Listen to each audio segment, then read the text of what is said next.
En l'an des temps troublés, quand l'Anjou gisait sans maître véritable et que les anciennes lois n'étaient plus gardées, Dieu permit qu'advint un homme de haute lignée et de ferme courage, Louis Ier d'Anjou, duc par droits anciens et par prouesses nouvelles.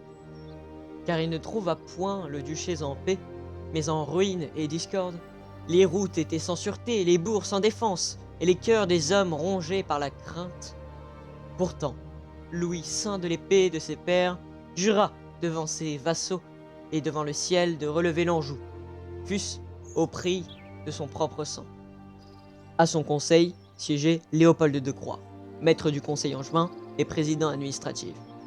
Homme de grands savoirs et de paroles mesurées. Nul parchemin ne quittait la salle sans son sceau.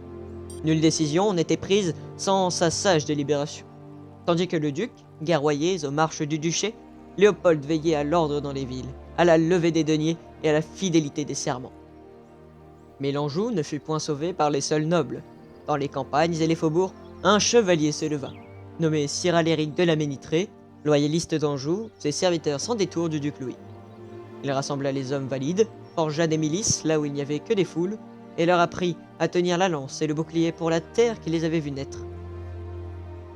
Sous les bannières nouvellement bénies, les hostes angevines marchèrent, le fer chanta, les boucliers s'entrechoquèrent, et la poussière des combats obscurcirent le ciel.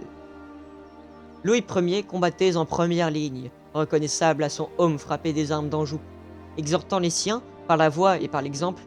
Nul ne le vit faillir, nul ne le vit reculer.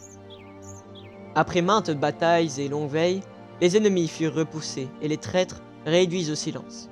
Alors les cloches sonnèrent dans les cités, et les gens dirent que l'Anjou était né une seconde fois. Ce ne fut point un retour aux jours anciens, mais un duché refondé dans l'épreuve et la loyauté. Et les écrits dirent que Louis Ier d'Anjou fut duc non seulement par héritage, mais par l'épée, le conseil et la foi des hommes, aidé par la sagesse de Léopold de Croÿ et par la vaillance de Sir Aléric de la Ménitrée, grâce auquel le duché fut relevé et gardé.